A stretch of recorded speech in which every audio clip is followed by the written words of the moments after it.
It is the 5th day of September, 2025. Another brief delay in recording this and getting it out, but we've got a full boat today, so strap in. Full boat, strap in, whatever. The start of the NFL season is upon us, as last night was the opening game. Yay! Cowboys Eagles, and every pundit basically just shit on the Cowboys. And look, rightfully so. Rightfully so. And then Jalen Carter from the Eagles goes out and spits in Dak Prescott's face and gets tossed before the fucking first ball is snapped. That's, you see, yeah. But the Cowboys are the shit team here, right?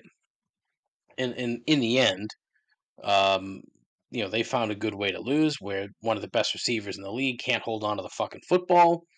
It was an hour-long delay because of lightning. But boy, oh boy, it's just funny. Like, the league is dumb. Like, as a whole, the product is dumb. The league is dumb. It's all dumb. Sports in general are dumb.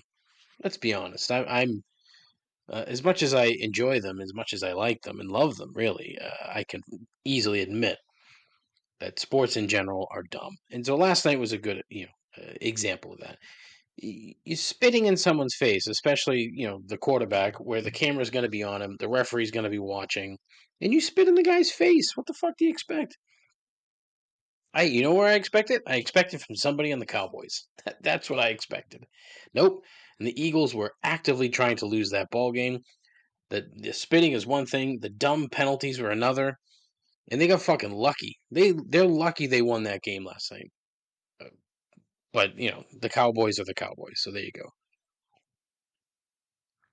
Sorry, I needed a sip of the old giggle juice. Oof. Dry mouth. Anyways, I'll talk about some other shit. And like I said, it could end up being rather long, so I do apologize in advance. Feel free to skip, delete, whatever. I'll talk about Vegas because I spent the weekend in Vegas. Talk about last week's Creed show, which was great. We'll talk about young American males, which are less so. Dogs, booze, titties, money, the Red Sox, your West Ham United, and I have a new movie trailer review for you, huh? Um, I've got a sneaking suspicion that there's another hiatus on the horizon, but for now, all that and more on episode number 198 of Complaints and Observations. Still, a voyage into the mundane and an exercise in futility. Swimming in the absurd while drowning in unearned self-importance. Entirely unworthy of your time. It is the world's worst podcast. This is Complaints and Observations with Dave LaPointe.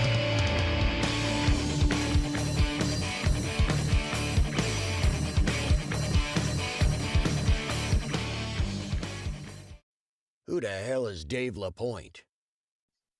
I think he's a bum. I think he's an absolute bum. All right, happy Friday. What's going on? How are you? Hopefully well. Back after a reasonably fun weekend in Vegas, I can say. We were only out there because Jennifer had to be out there for work starting on Tuesday. Moved the microphone, sorry. So we decided to go out on Saturday, spend a couple days just kind of bopping around. And, as someone who says that they've retired from gambling, which is, mostly true. I was not gambling to the same extent that I had in past visits. Vegas is tough. It's not, and I shouldn't even say that, right? Gambling aside, okay, it's a city of excess, which is a given, and everyone knows that. Food, drink, and God knows what else. But I mean, as a 47-year-old man, it's mostly food and drink and gambling. but it is excessive. And it's always been a fun town. It's always been like a fun place to go. Um, but it used to be a lot more fun because it used to be busier and it used to be more lively. Now it is just so overtly corporate, that it's not as fun as it once was, which is a shame. And it's hurting the town and it's hurting the locals. But as I had a conversation with a Lyft driver, it was the last one of the trip on my way to the airport, and the guy was just like, It's just because when we were talking about the Tropicana that was torn down to make way for the Las Vegas Athletics, which just sounds stupid. And he says to me, it's just another example of the way that this city and this state operate to cater to big business as opposed to the people that actually live and work here, which is evident. Then he said that when they first turned on the Sphere last year, um, there were brownouts all over the city because of the amount of electricity that was being used by this thing. And it's like, oh Jesus, really? So it's just another example. Like the A's, it's going to be another example of sucking up more energy, sucking up more water, and less for the people. Now, I guess the grid is in such a state where it's not bad in Vegas at this point, which is nice. I mean, if you wanted me to be, and I know they do have a solar infrastructure in the county, although it's not nearly as big as apparently it could or should be. You're in the middle of a fucking desert. You have swaths of land that don't have anything on it. Throw some fucking panels down and try to absorb some sort of energy that's not going to soak it up and kill the amount of electricity for the rest of your city. But that's neither here nor there, right? We need to reopen coal factories instead, I guess, right? Ugh. But we had a good time. I had a good time. Did some stuff that that I actually I wanted to rent a car and drive to Death Valley just because I've never been out to Death Valley and I thought it'd be interesting. Um, I had another Lyft driver tell me I was basically a fucking idiot, and he's like, "Buddy, it's just too hot. It's too hot out there. You can't go to Death Valley um, on the 2nd of September. It's just not good. It's not viable because you might get stuck for whatever reason." You don't know what the fucking condition of that rental car is, and they probably don't want you driving out there anyway. I go, that's interesting. All right, so I didn't do that. So I ended up going to this place called Meow Wolf, which is this giant art installation within another giant installation called Area 15, which is essentially like um, it's basically like just a job. I mean, honestly, for me to be honest, it kind of felt like a giant arcade with a bunch of like VR games and um, restaurants and bars and shit. But like Meow Wolf was different than the rest of the facility, which I learned the hard way because I wanted to play some of the VR games and I couldn't because my ticket was not good enough, even though the ticket was $80. However, Meow Wolf, Omega Mart, what a blast! Absolutely loved it. So I was thrilled with that. That was a great way to spend. I was literally in this thing for like 3.5 hours. There are a few places in that town that you can go and spend $80 and get 3 to 4 hours of solid entertainment out of it. So strongly recommend Meow Wolf and Omega, especially if you have like a weird interest in modern art. I always find and I think I've said this on the show before, but art is so subjective. I mean, like there's nothing else that I could think of in human existence really that is more subjective than art because it's going to be looked at and but differently by everybody. But there are some people that do it and love it, and they find people that also love it. So it's a neat little niche community. I was thrilled with this whole thing, though. I honestly, I could not get enough of it. I could go back tomorrow and spend another 3 hours there. It was just really cool.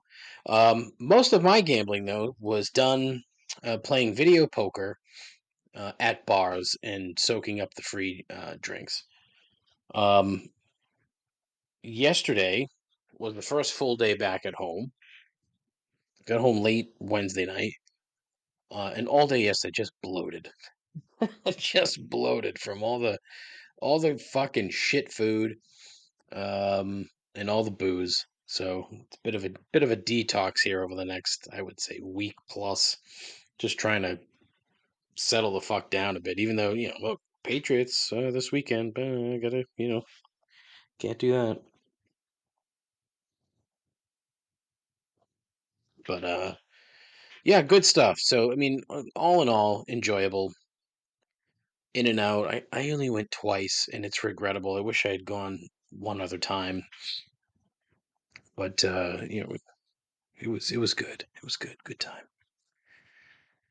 The problem, though, right? Everything in that city has gotten violently expensive, and I do not use that adjective or adverb or whatever. I don't even fucking don't ask me violently. I don't use that lightly. Like we at one point we paid like $80 for breakfast. Well, I'm sorry, we paid 65 for breakfast at one place, 80 something at another place. But the 80 something was a Mexican restaurant. I had like an actual adult beverage in the morning with my huevos rancheros, which were fucking fuck. Oh my god, I could eat huevos rancheros every day. The best part about it, huevos rancheros, is um, they're always different, always different. But I loved it. It was awesome. Whereas like the $65 breakfast, it was just meh. That's it, just meh. It was a chicken and waffles, which I had chicken and waffles twice. I love chicken and waffles. What can I say? Chicken and waffles and huevos rancheros, my two favorite breakfasts on earth. But yeah, that much money for breakfast is crazy. I mean, we'll pay like 40 something for breakfast here. And honestly, that's a little bit higher than it probably should be, but it's the same. It's the breakfast place we've been going for a decade. So I don't mind giving them money because I like them.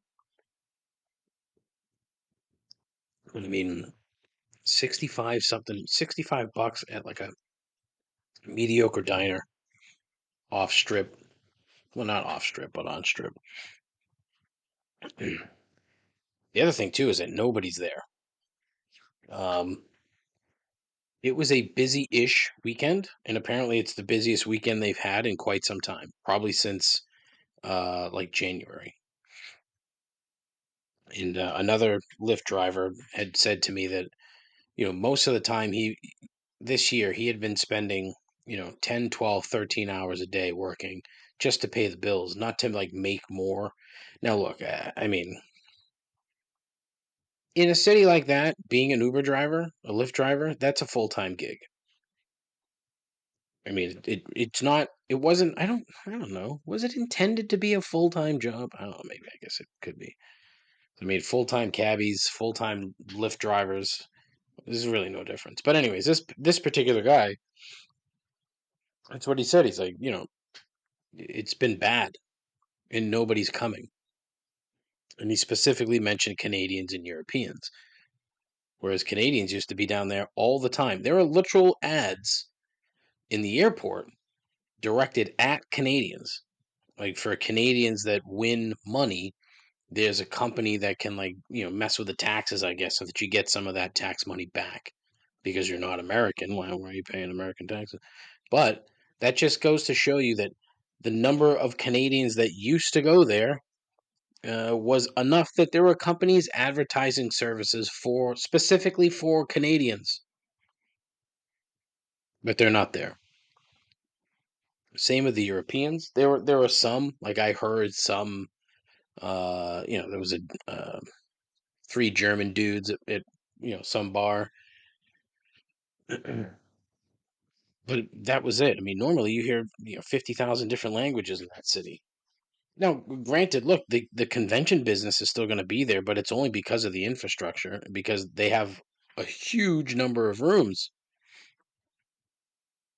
But the fact remains that no one outside of this this country, is traveling here because we're run by a mysteriously bruised baby, and it's all just so disheartening.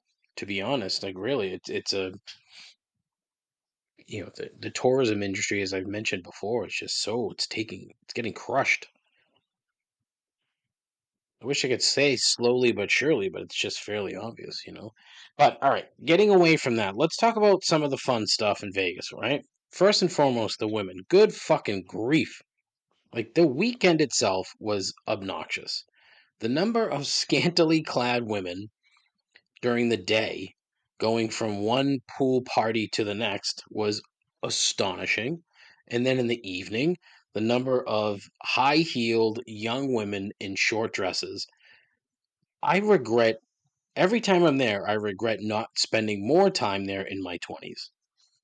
Not that it would have made a fucking lick of difference for my fat ass, but it would have been a lot more fun. But oh my god. I mean, even look, I'm an old man, so it's creepy. But I mean, there were plenty of women my age that were dressed in a similar fashion as some of these young women. It was fucking awesome. I really enjoyed it.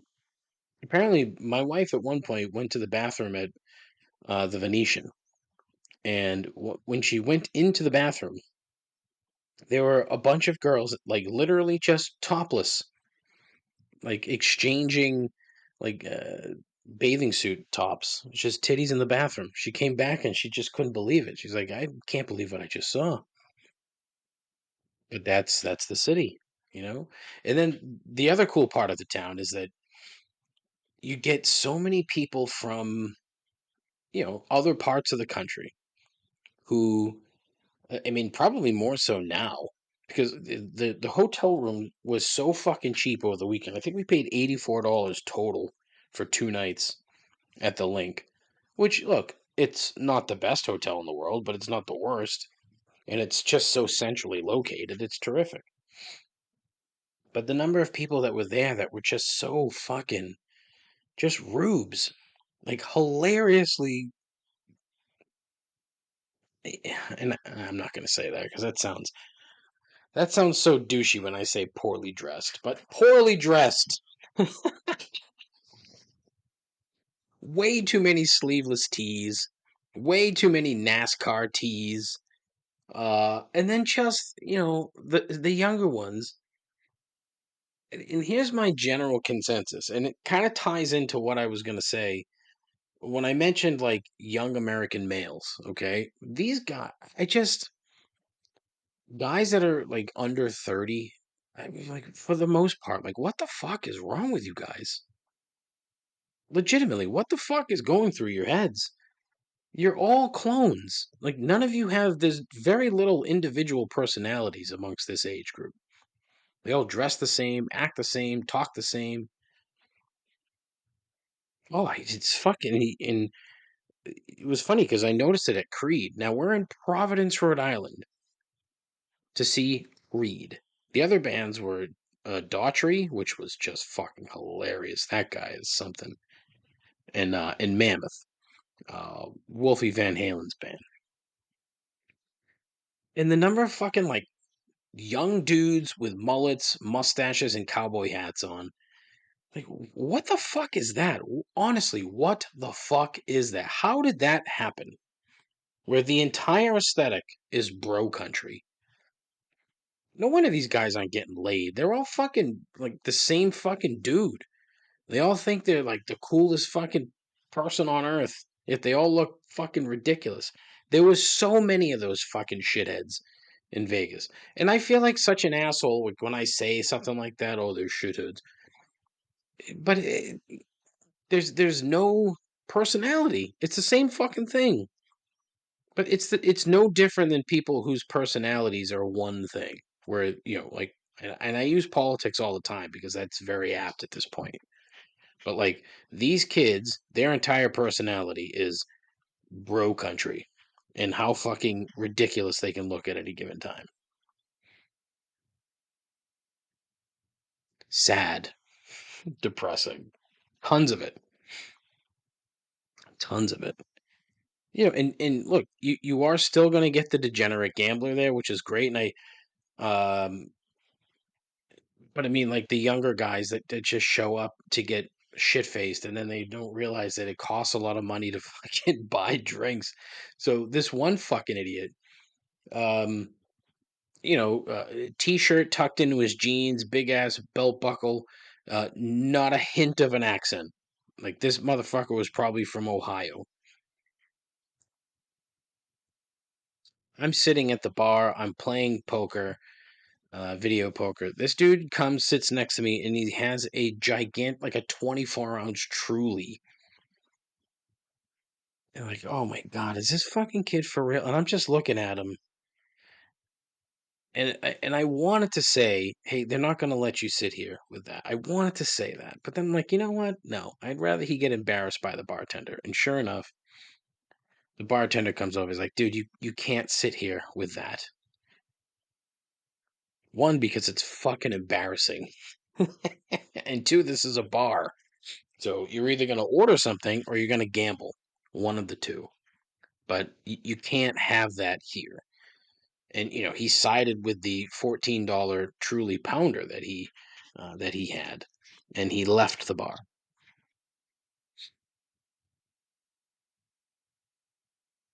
Beer is dying. Beer is absolutely dying. Dudes under 30 do not drink beer. They don't. Nope. It's vodka seltzers or they'll go to the bar and order vodka sodas. But that drink has no age limit. The number of vodka sodas that were ordered, astonishing. Like I'll order a gin and tonic, and sometimes I feel like very feminine. But then a bunch of dudes will all order vodka sodas, and I'm vindicated. Anyways, I could go. I mean, honestly, I could go on all day about Vegas. It's an interesting place. One thing I did come up with, like the degenerate gamblers that clap wildly while gambling. Ooh, that's an annoying bunch. And I've always found like discussing, in passing about gambling to be rather annoying. But now that sports gambling is legal everywhere, everyone's a genius. Everyone's a brilliant sports handicapper. So you get to hear about it constantly. "Oh, I bet the under. Oh, I bet the over. Like, don't start a conversation about, I'm watching a game. It shouldn't be, wow, geez, didn't think the under would come in, huh? Okay, friend. I'd rather talk about how Arch Manning stinks than your fucking bet that you've lost. Congratulations. I hope it was a lot of money. Teach you a fucking lesson. Anyways, all right, I gotta move on because there's other shit to discuss. Kind of.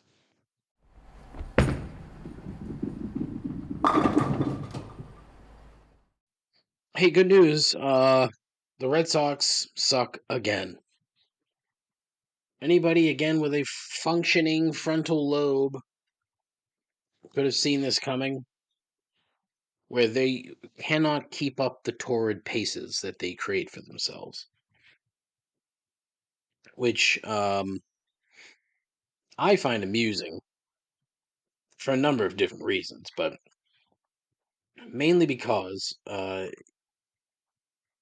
they're such frauds. They're a fraudulent bunch, a legitimately fraudulent bunch. Which is sad because look, I don't want them to be fraudulent. I want them to be good. I want them to win. I want them to constantly win. But what I don't like is the what's the word I'm looking for? Don't try to fucking sell me a bill of goods when anybody can really see what we have here, which is poor pitching, zero fundamentals, and a lineup that relies heavily on a handful of players. And so now Roman Anthony being out, the guy who really set the whole thing up, it just makes the Devers trade that much worse because imagine if they had Devers and Anthony in a lineup together, right? Like Devers in this lineup right now, I would it would be fucking fantastic. You're still going to have to win games 10-9, but whatever. Instead you have garbage like you did the other day where, you lose to uh a Cleveland team that's not that good. They're average. Literally, they're 500. Oh, sorry. Right now, they're a game under at 69 and 70.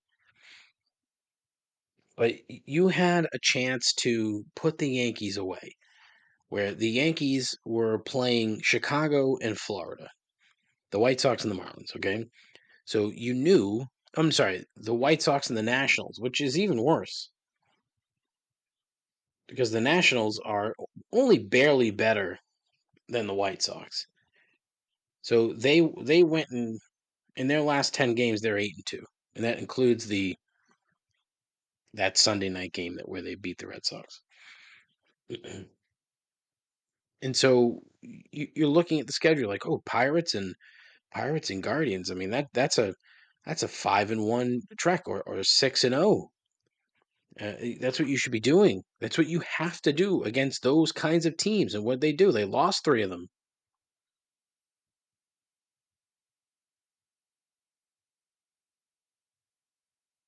Yeah, it's fucking stupid.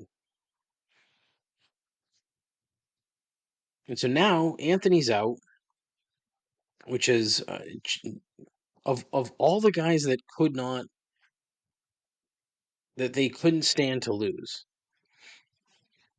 They could not stand to lose him. And now he's gone until probably, at least another month, at least minimum.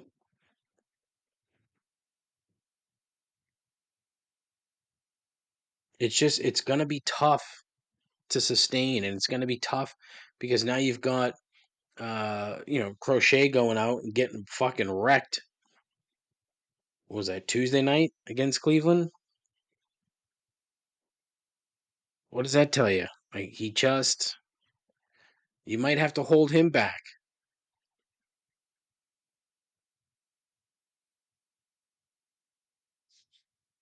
Yeah, it's just sucks. It's depressing.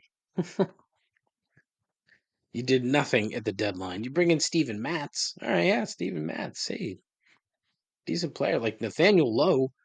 What a talk about a 4-leaf clover. Like that dude should not be. Like he's a good player, but he did nothing all year. Now, granted, it could be a product of the fact that he was playing for the Nationals, but that's not the point. But yeah, what a fucking just not good. Now they get to go to Arizona and play against a team that's hot. Arizona is same as last year. They're gonna fucking sneak up on people and be in the mix and probably miss the playoffs. But still,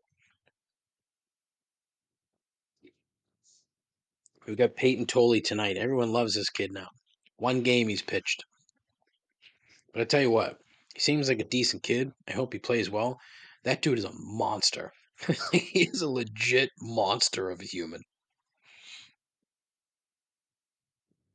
So I hope that continues and goes well. Uh, your West Ham United, man. Let me tell you, soccer is a crazy sport. There are times when the world is collapsing around you, and then there's other times where you could not be any happier. And that's basically how it's gone after 3 matches here. The first two were absolutely the worst possible results you could have. Losing to a newly promoted team and then getting waxed by one of your rivals in a London derby. So then you go out and you play Nottingham Forest, who's a European tournament team this year, and you fucking wax them 3-0. Like, what a match. Now, granted, the first 80 or so minutes were 0-0, nothing. Nothing happened. And then you get a lucky goal, which we haven't had a lucky goal in God knows how long.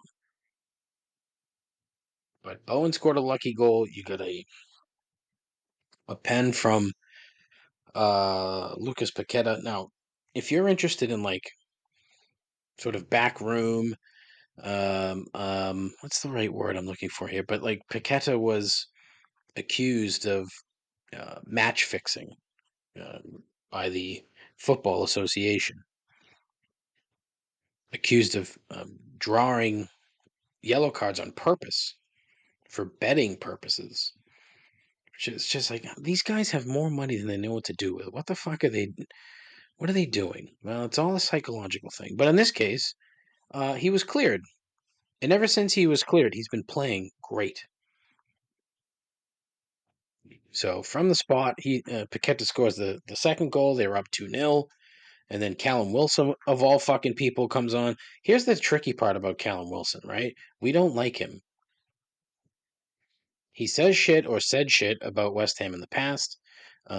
He was good against us, always, always been good against us. And now he's playing here, playing for us.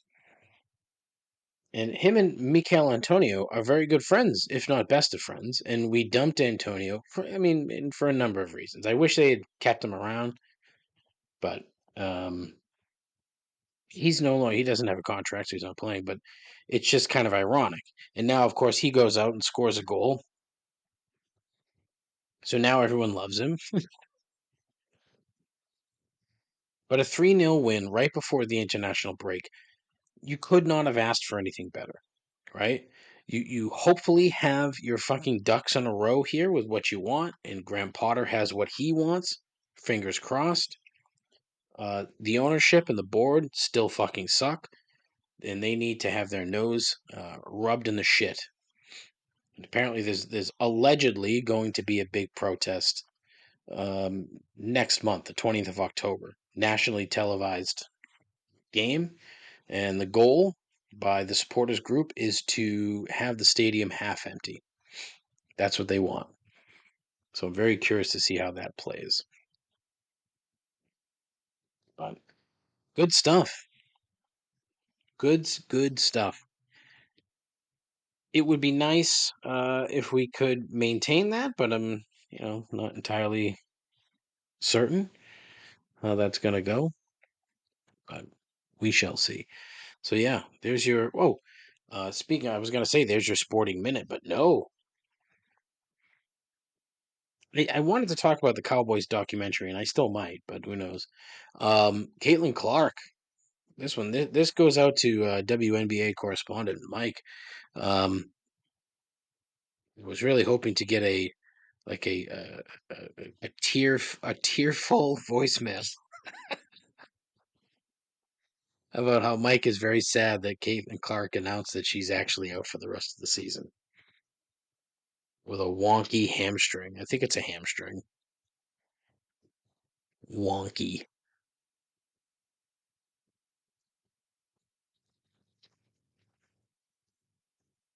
It sucks for the league, right?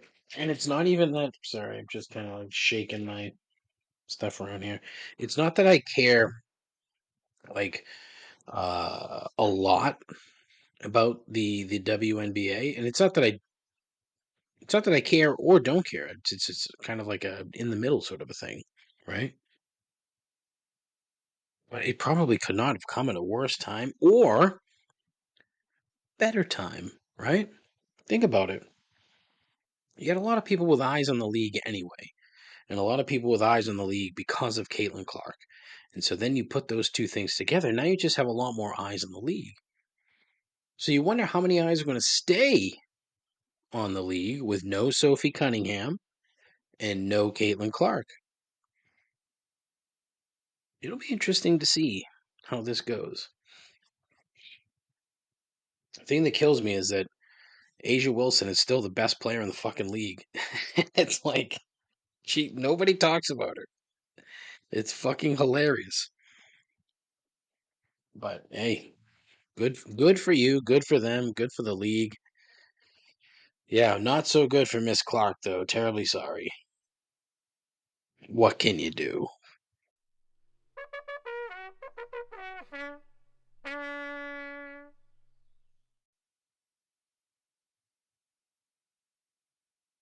What a quiet delay.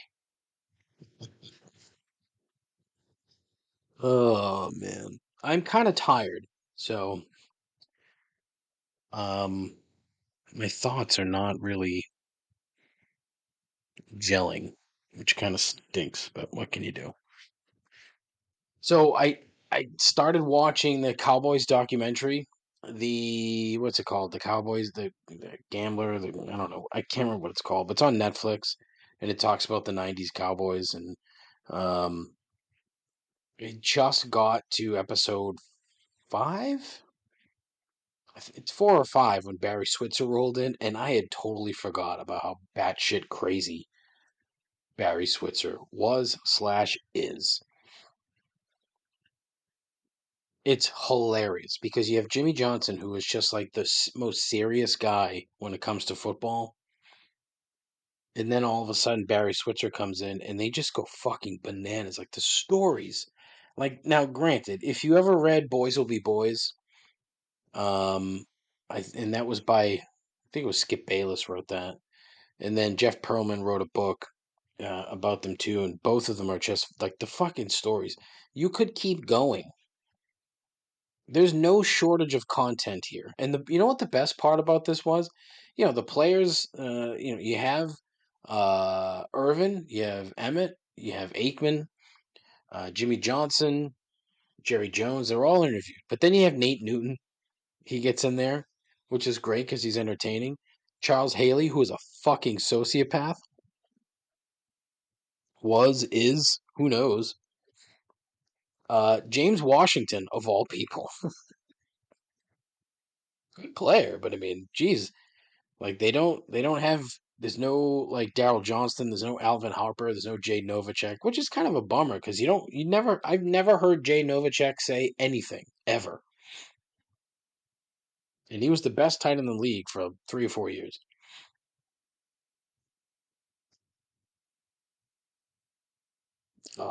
Who else? Russell Maryland. Ooh, forget about the thing of it is, right? I mean, I was a big fan, but I was also what 13, 14, 15 years old.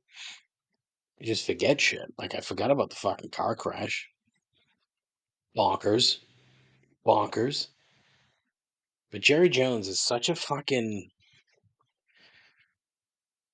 He's an asshole, right? And the thing that kills me most about being a fan of that team is that he makes it exceedingly hard to be and to stay a fan of that team. Trading away Micah Parsons was so fucking dumb. And he's like, "Oh well, we have we have a bunch of draft picks." Like, shut up. Shut the fuck up. If you didn't want them, you should have known that in April. And had you traded him in April, you would have gotten a lot more. You would have gotten something that could help you a bit more this year. Like Kenny Clark's no joke, decent player. He's not Micah Parsons. And then, you had there were so many ESPN guys like sticking up for him last night. Oh well, you can't have 3 guys taking up, you know, half of your salary cap. You can. You just need to learn how to manipulate shit. That's all. And as the general manager, he should know. But he had to be a cheap prick. He can never be. He's one of these fucking old coots that can't admit when they're wrong. Uh, and they can't admit when they're being petty, and it ties into Belichick. I did want to talk a little bit about Belichick, but do yourself a favor and watch that documentary. Even if you don't give a fuck about the Cowboys, like the stories with these guys, they're very good. Like they were in so much shit constantly. These dudes, all of them, which makes me wonder if like Daryl Johnston and Jay Novacek were just saints. I don't know. Aikman, I don't think really ran with a lot of those dudes, but he was friends with them, friendly enough, right? And he's Jerry Jones, boy, petty. And it's not like the Patriots documentary. It's not like that one where they're basically singing Bob Kraft's praises and shitting on Belichick, which in hindsight is probably deserved. Because what Bill Belichick is doing now in North Carolina, it really just sort of adds to the fact that, no one has really liked this guy for a number of reasons. Now, I have always found his antics to be cheeky and cute. Being petty in front of the media, like not giving them information, like being a grouch and a grump.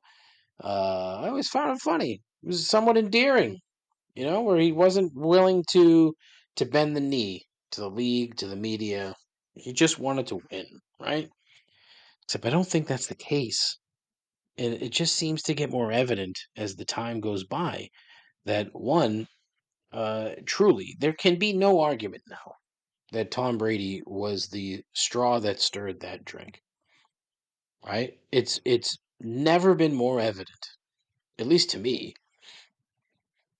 than than it is now. And this whole thing with a new roster, he has 70 new players on that team. 70. He goes out and plays a TCU team that's not bad.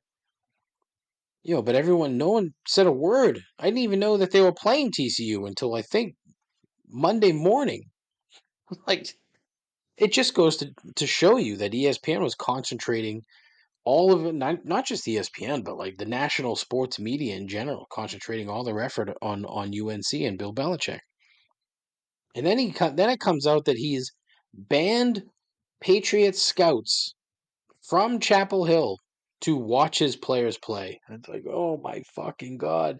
At first, you thought it was funny, and then you think about it more. And I was hearing more and more guys on sports radio talking about this, where he's now doing a disservice to his players by banning one of the 32 teams from potentially giving them a job. Imagine you're in college and you want to work for, or you want to get into, I don't know, high finance. Again, like, and let's just say hypothetically, there's 10 big companies, right?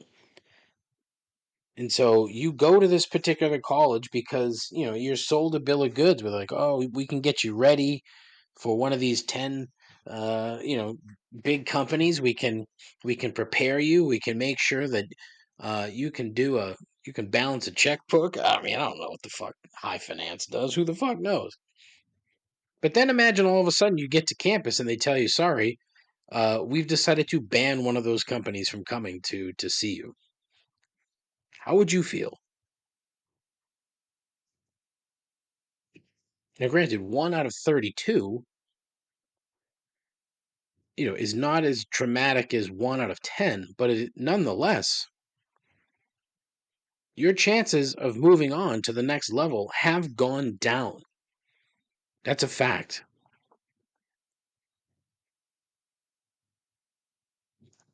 But these guys, they just don't have, like, common sense is not a thing when you become absurdly wealthy or absurdly famous. It's just not a thing. Because they run in circles that aren't real. And so now you have a guy in Bill Belichick, who I don't know if he's got his haunches up or what, but like, what the fuck is he doing?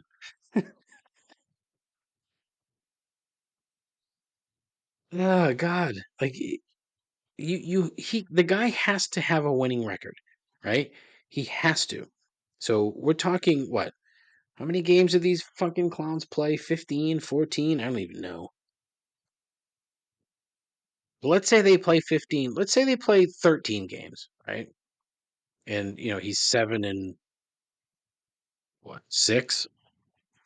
All right, so he can go to the carquest.com bowl. He would have to win that. That would have to be a must-win game for a guy who's making $10 million a year, is the highest um, earner, public official, highest earning public official in the state of North Carolina is Bill Belichick. $10 million. It's gross.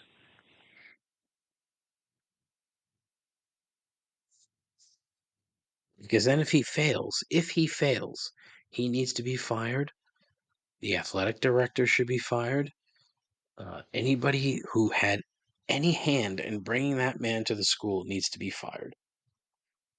But that's an if, right? It's a long way to go. It was only one game.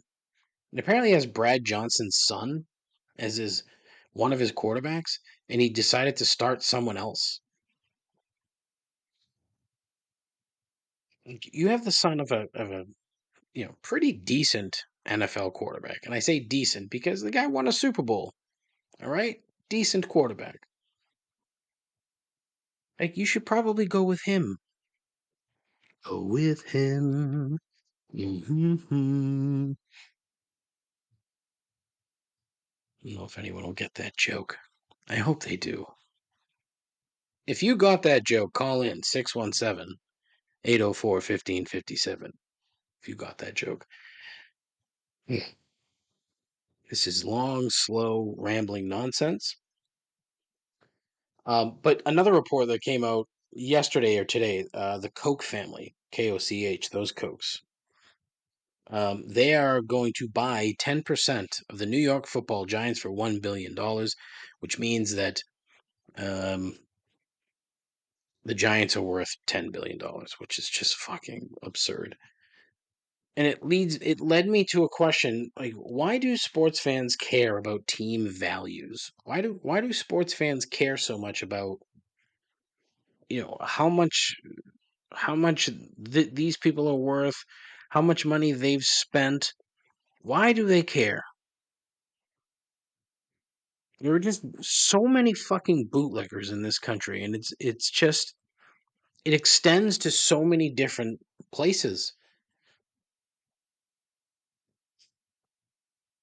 I don't know the number of people that are obsessed with billionaires. I know I've talked about this before, but it just doesn't make a fucking lick of sense to me.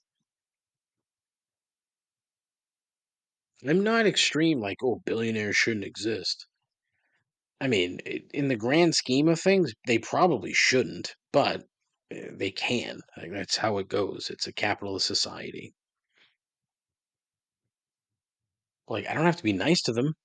I don't have to revere them. I don't have to worship them. I don't have to give a flying fuck about them. Yet for some reason, that's all we ever fucking hear about is money and billionaires. Like and it's gotten worse, and it's gotten worse because they want it to be that way. We have to fucking suddenly, bend the knee, and there are way too many people that are doing it. And you got the story that just came out about Steve Ballmer basically giving Kawhi Leonard a fucking $48 million no-show endorsement deal. If you haven't listened to the latest episode of Pablo Torre Finds Out, I strongly suggest that you do because it is fascinating. It's fascinating. Steve Ballmer, the sixth richest man on earth, owns the Los Angeles Clippers, of all things, and needed a way to keep Kawhi Leonard happy. And allegedly, did so by giving him $48 million in endorsement deals for a company that went bankrupt. That Ballmer mysteriously invested $50 million in. Right.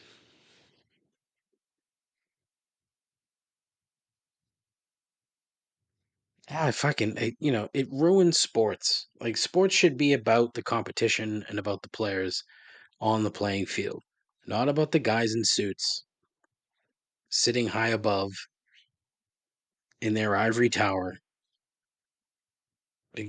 We should not know the names of these people, yet they're central characters in the entire sporting story.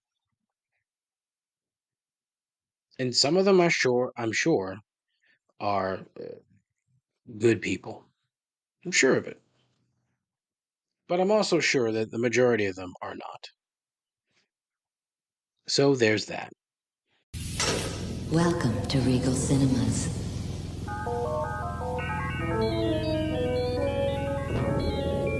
Refreshments are available in the lobby. And please, keep our theater clean by disposing of trash in specified containers. And remember, gift certificates are available for any special occasion. Enjoy the show.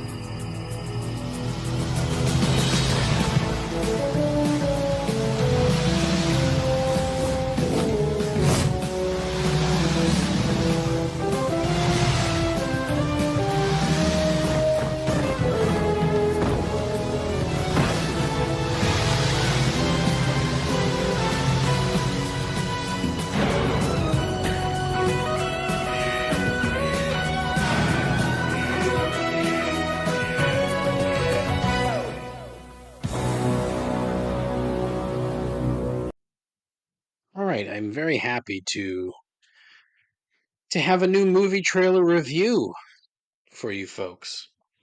Yesterday, I happened to see a review for an upcoming documentary that'll be arriving on Amazon Prime October the 10th, and it is called John Candy, I Like Me. Um, Immediately, if you like John Candy at all, you will find this to be, you might start tearing up just at the trailer. Colin Hanks, son of Tom, but not Chet,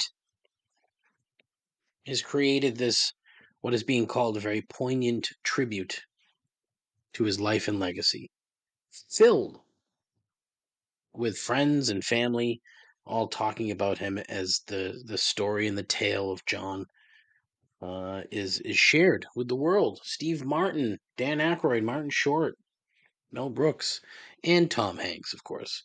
And then all of his, various Canadian friends, other Canadian friends, I should say, because most of those people I mentioned are Canadian.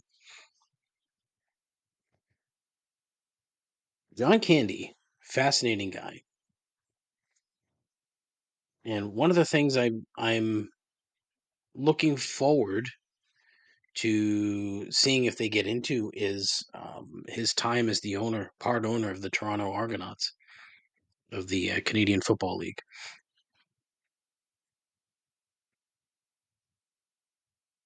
It's just it's interesting. So I'm curious how that plays out. It's all about you know his life, not just on camera but off. And he has, his widow and his two kids, talking about him and talking about the way that he lived and talking about, all of the funny shit that he used to do. And also the sort of really sad behind the scenes type things um,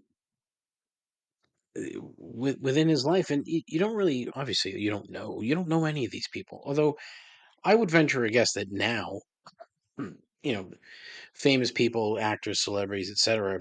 People know them a little bit more just because of social media. But even that, you don't really know them.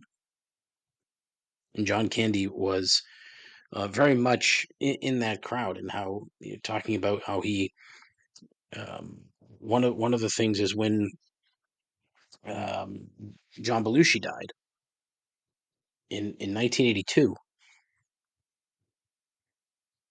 He kind of uh, foresaw like all these things,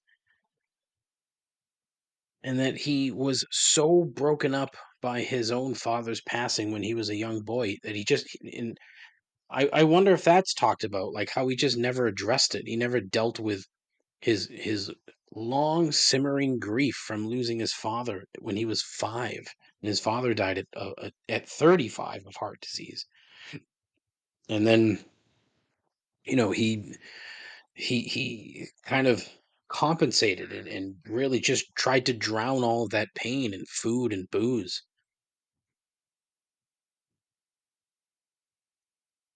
It was great. It's just like, he knew. Yeah, it's like he knew that he was going to befall the same fate as his father if he kept it up, but it was the easiest coping mechanism for him. So I'm really looking forward to it, and I really. It seems that the movie trailer reviews have kind of devolved into um, documentaries. At least I want to say the last few have been documentaries, and I always say, "Oh, I'm going to see it." I haven't seen any of these. I was so geeked up for Superman, and I still haven't seen Superman. Now I'm just waiting for it to be available on stream, because I was gonna go. We literally sat and said, "Let's go to the movies," and then we didn't end up going. Yeah. I'm looking forward to this because I find John Candy to be a rather fascinating individual, and knowing a little bit about the backstory, I'm kind of um, curious to see how it goes. Do I have any more?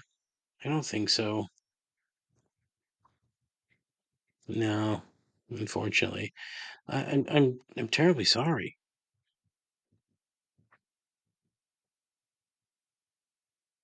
Oh, there's that one. Okay, Good Fortune.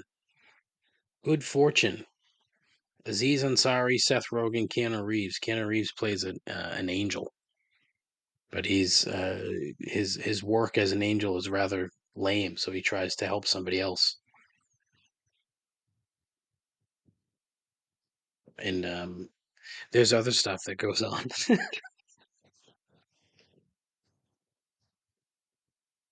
I'm suddenly very tired, and I don't care for that.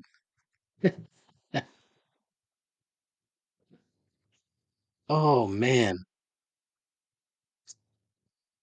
don't you hate when that happens? Like, you're sitting around, and then just all of a sudden, it's like boom.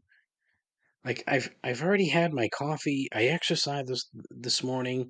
Maybe that's it, because it'd been like fucking 2 weeks since I actually did any like actual exercise. So maybe that's it. Maybe my body's like, oh fuck you. Ugh. Getting old really stinks. But I'm still not old. I keep saying that, but fucking hell. Anyways, that's the movie trailer review. Huzzah!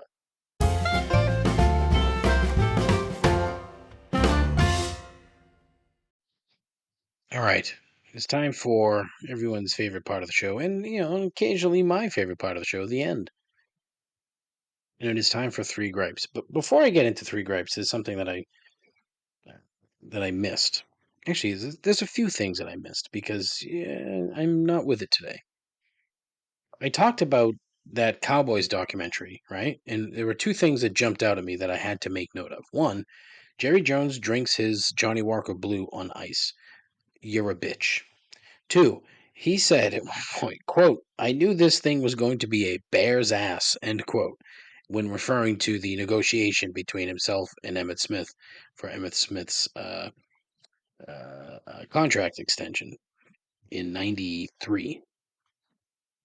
Everything that comes out of that guy's mouth is like a weird southern folksy fucking nonsense. But the fact that he drinks his Johnny Walker Blue with ice was really off-putting. Also, in Vegas, we went to the Sphere, I mentioned the sphere, and I was going to start talking about it and just didn't because I'm a clueless moron. But we went to the sphere to see The Wizard of Oz. It was fascinating. Fascinating or I don't know. It was fantastic and it was fascinating. One, it was a bit of an AI schlock, to be fair.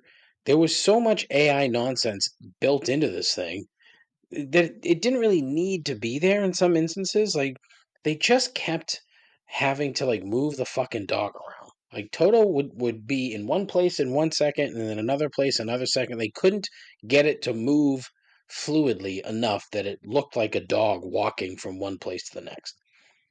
And I know that in like jump cuts and bad edits in the original film, like Toto is there and then gone in another instance because it was 1930 whenever when they made the fucking thing and there was no text or whatever. Plus it's a dog. But here this thing is there was a part where I think it was after they had met the Cowardly Lion and they're on their way to Emerald City and Toto is essentially not even like walking but at one instance like floating down the yellow brick road next to them when all of a sudden he starts running again. So they tried to fix the bad edit. They could have just left the edit in it and it would have been probably more entertaining or more like, legit to the original film. It was just odd that they had to try to fix so much and the fact that it cost so much to make. This thing was like 100 million bucks from what I'm told. I don't think that's accurate, and I think most of these numbers are all fucking made up anyway. They cut so much stuff out of it. Like all the musical numbers, a lot of them were cut.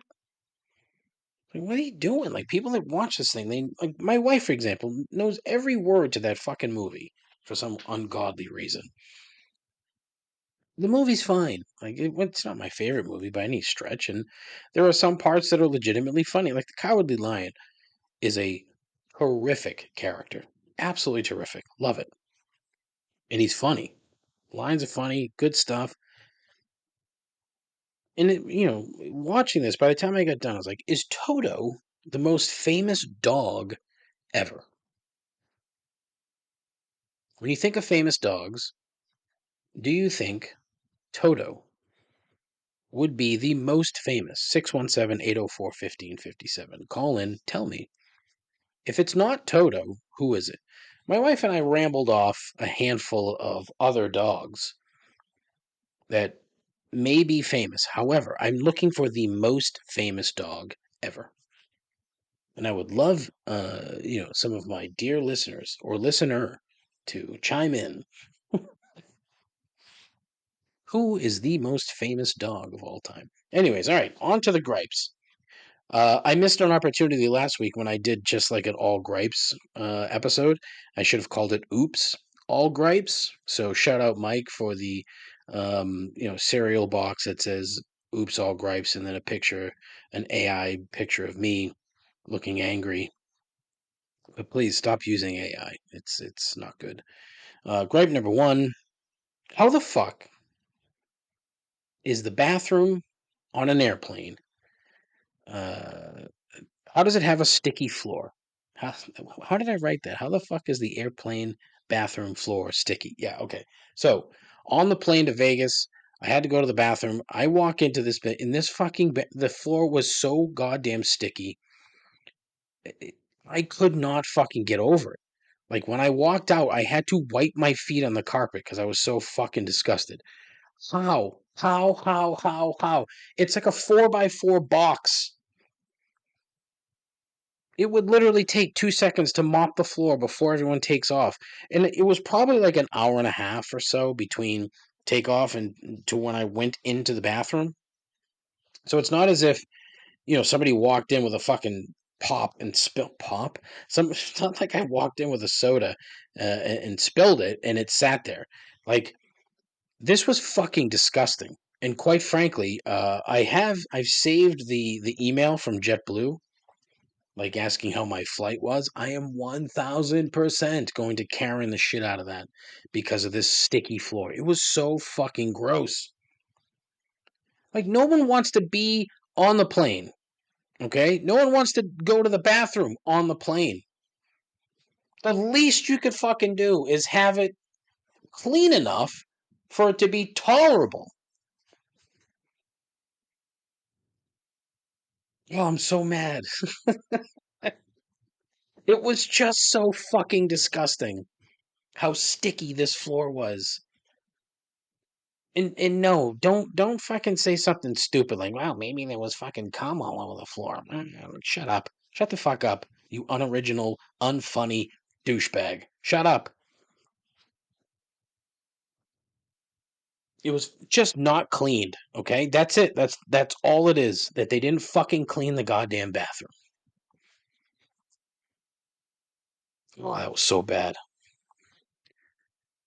Then there's grape too, which is another fucking plane thing. I hate complaining about planes. I fucking hate it. Yet there are some times where it's necessary, and here's number two. When the fucking crew, right? When the flight crew tells you to stay seated after you land, which you should anyway, right? But they're only doing it so that people in the back of the plane can get out quick to try to get a connection, to catch a connection. There's so many things wrong with this, right? If you have a ticket, if you've purchased a ticket from point A to point B and there's a connection in there, they're not going to leave until they either know that you're not there or that or until you get there. One of the two, right? If they know that you are not there, so if you're not on the original flight, they're not going to wait for you. However, if you're on the first flight, the first leg of your two-leg journey, they are not going to leave without you. I don't think they can legally, although who knows now with the way things are fucking. Which, by the way, if they cancel a flight, now they don't have to compensate you for that. So thank you, Donald Trump. Appreciate that. Fucking cocksucker. So these assholes said we have to stay seated so the people in the back can get out first. Nuh-uh. Fuck off. And you know what the problem is? There were probably 3 people. I think there might have been 4 that had the connection. But that does not mean that 16 people from the back of the plane get to rush to the front, because that's exactly what fucking happened. Which I knew was going to happen immediately when they said it. All, like, common sense is out the window on an airplane. Gone. And these fucking assholes took full advantage of it. And the worst part of it is, right, I'm trying to get up now. It's my turn. I try to get up, and there are these 2 girls in the aisle, and they fucking come plowing through. And I'm just like, really? Are you serious?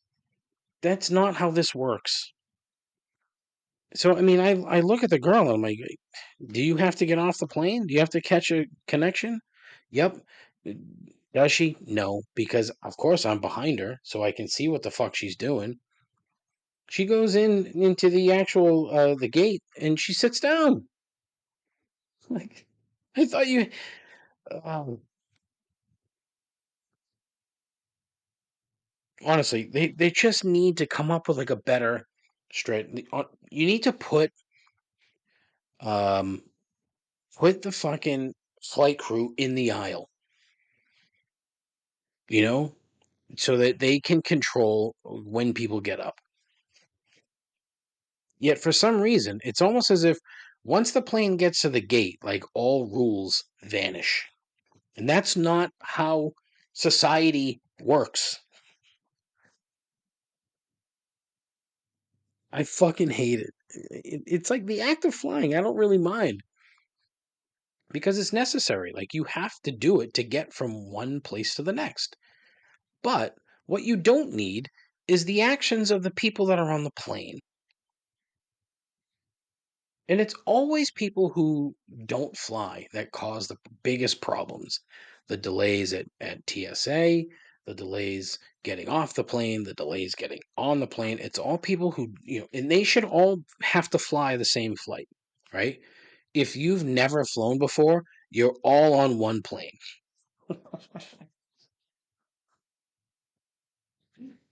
Everybody that's never flown before has to be fucking wrangled up. If you've only flown, domestically ever in your life, you're on this plane. And then for the rest of us that have actually traveled a significant amount of time, we get to be on a plane that moves efficiently, expeditiously, thoroughly, however many lees I can come up with. Go the fuck away. God, I'm so tired of that shit.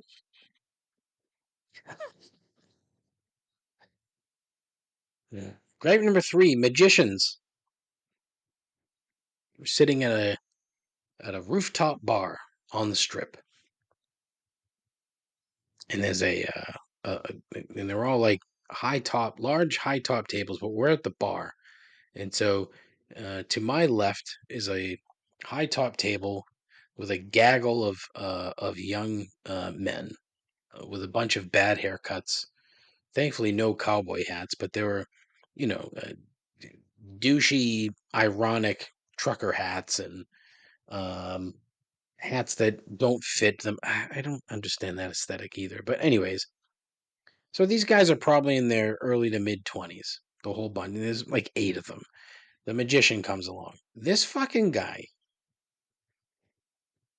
he's wearing shorts, he's wearing Chuck Taylors, and he's wearing I think he had a white t-shirt on, but over the white t-shirt is a sport coat. And he has the fucking sleeves on the sport coat rolled up. And then he does some card tricks and everyone is left aghast.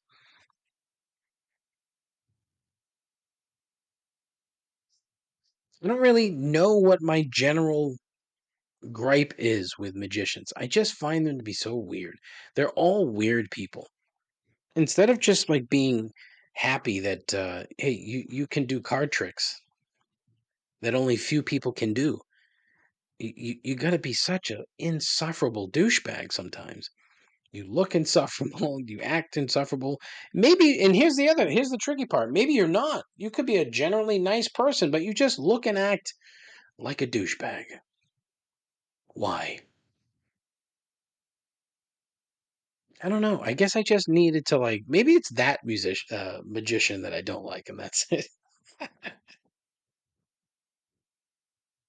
Yay. Anyways, all right. So hey, thankfully the show is over, and I told you it was going to be a bit long. It is a bit long. The audio is probably going to be garbage. Um, I don't know. Again, that's why I'm thinking once I get to 200, that could be it for a bit.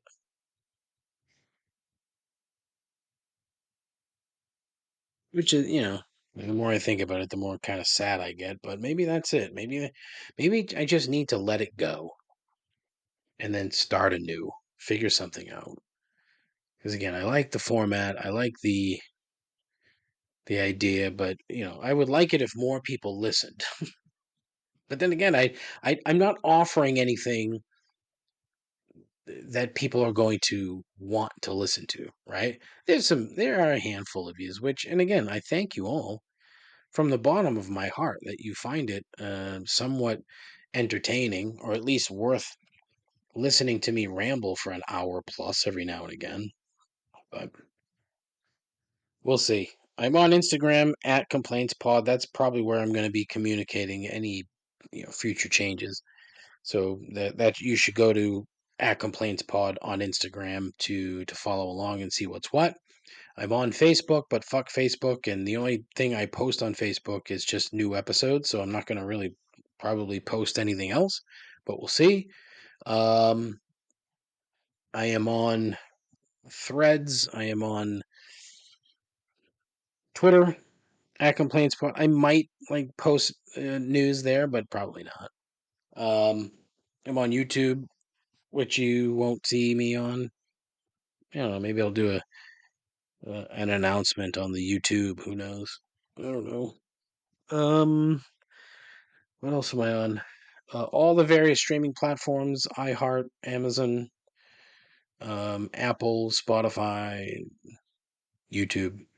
617-804-1557. Call in if you want to share thoughts. If there's any complaints you want to make, if there's anything that you find interesting that you want to talk about, if you think that there's a dog more famous than Toto, I would love to know. Something tells me that I've already asked that question.